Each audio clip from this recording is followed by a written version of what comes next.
Mumbai Tug brought to you by Sunny's World. Pune's Pride Sunny's World, life in Funshine. Resort weddings, events, restaurants, adventure wellness. Sunny's World, perfect destination for every occasion.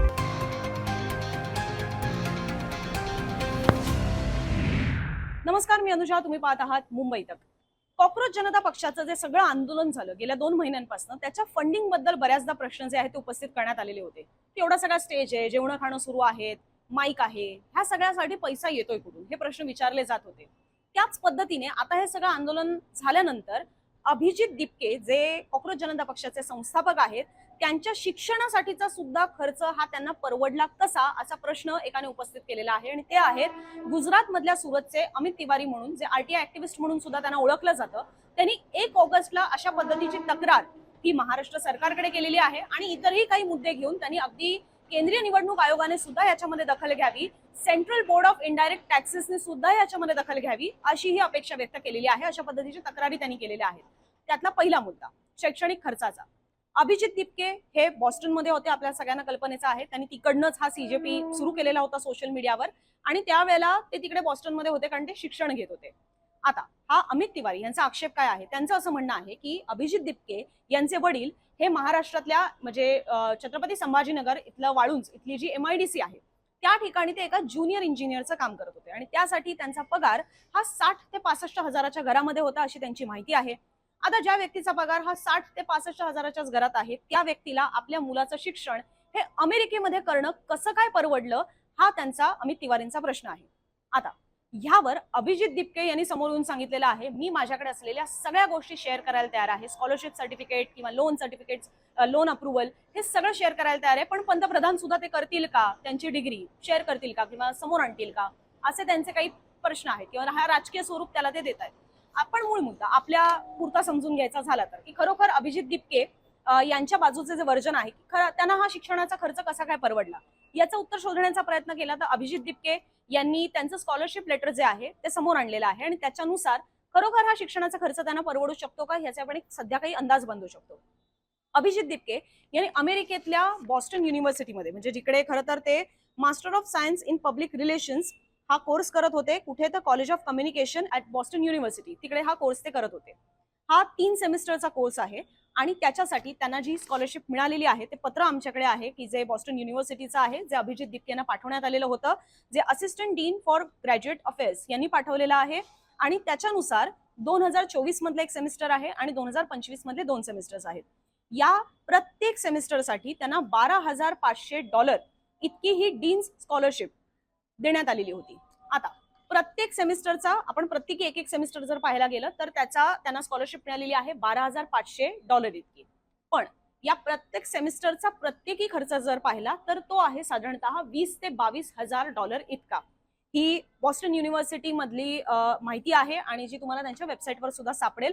आम्ही तिथनंच ही सगळी माहिती घेण्याचा प्रयत्न केलेला आहे आणि काही गोष्टी आम्ही अभिजित दिपके यांच्या जवळच्या लोकांकडनं सुद्धा जाणून घेण्याचा प्रयत्न केलेला आहे, कारण ती माहिती अर्थात त्यांच्याकडेच असणार आहे. तर मूळ मुद्दा कोर्स जो आहे त्याच्यासाठीचा प्रत्येक सेमिस्टरचा खर्च हा $20,000 ते $22,000 इतका आहे. त्यांना स्कॉलरशिप मिळालेली आहे $12,500 इतकी. आता अर्थात याच्यामध्ये हा प्रश्न राहतो की वरचा खर्च कुठून आणला. बरं, आपण ज्यावेळेला परदेशात शिक्षण घेतो त्यावेळेला आपला फक्त शैक्षणिक खर्च नसतो, राहण्याचा खर्च असतो, बाकी अर्थात तुम्ही खाणार वगैरे ह्या सगळ्या गोष्टींचे खर्च असतात, ते कुठून भागवणार. तर काही जण असाही अंदाज बांधतात की अभिजित दिपकेंची बहीणच अमेरिकेमध्ये राहते.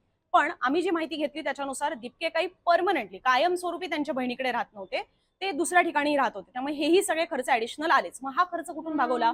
तर दिपकेंचं म्हणणं आहे की त्यांनी यासाठी 50 लाखांचं लोन जे आहे, कर्ज जे आहे, तेही घेतलेलं होतं. महाराष्ट्रात म्हणजे भारतातल्याच एका नामांकित बँककडनंच हे घेण्यात आलेलं कर्ज आहे. त्या बँकेचं नाव मी नाही डिस्क्लोज करू शकत, कारण माझ्याकडे अजून तसं कुठलं पत्र नाहीये की खरोखर दिपकेंनी त्याच बँकेतनं ते लोन घेतलेलं होतं का, किंवा ती कागदपत्र अजून समोर आलेली नाही.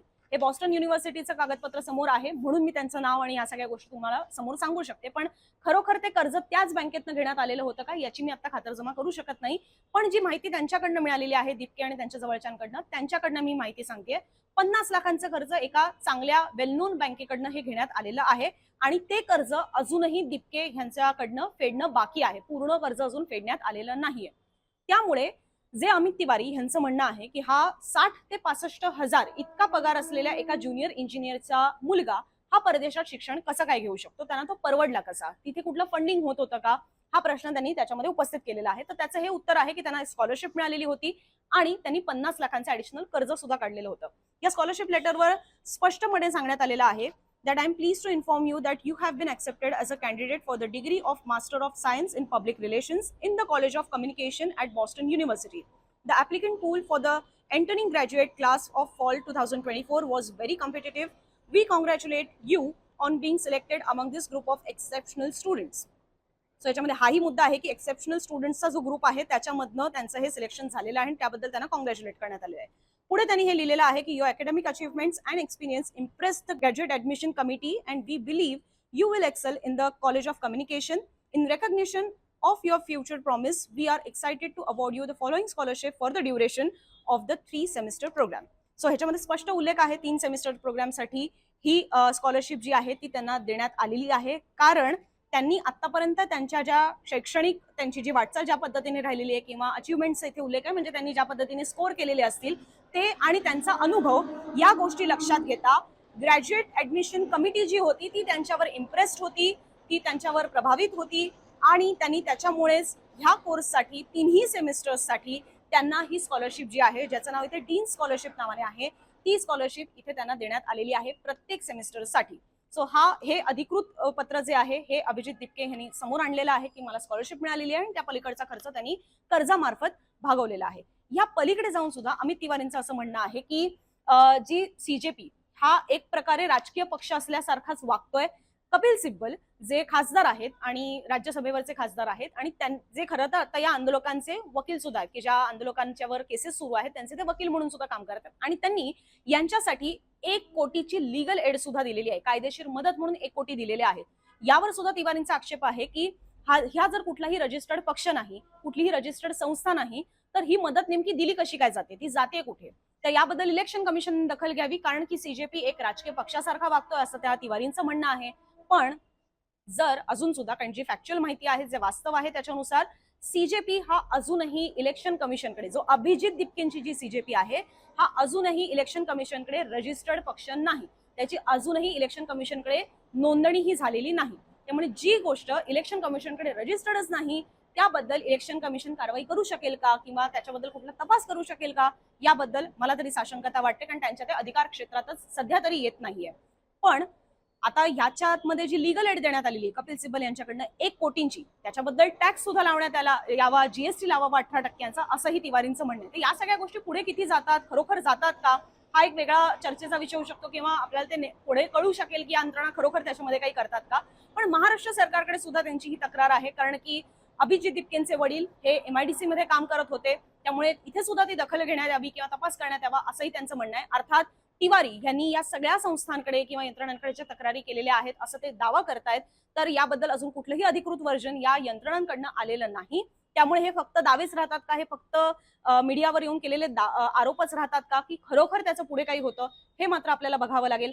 दुसरीकडे खरोखर या दाव्यांनुसार, कारण की आरोप आहेत खरं तर हे की दिपकेंचं शिक्षण याच्यासाठी फंडिंग होत होतं का, ते कसं त्यांना परवडलं, तर याबद्दल मुंबई तक सुद्धा कुठलाही छातीठोकपणे दावा करत नाहीये. फक्त जी कागदपत्र समोर आलेली आहेत त्यानुसार ती माहिती आम्ही तुमच्यासमोर ठेवलेली आहे.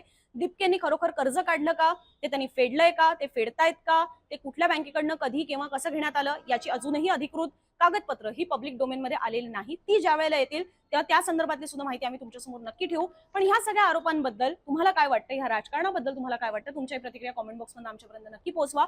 आणि दिवसभरातले असेच सगळे माहितीपूर्ण व्हिडिओ समजून घेण्यासाठी, त्याची विश्लेषण समजून घेण्यासाठी मुंबई तकचं YouTube चॅनल सबस्क्राईब नक्की करा.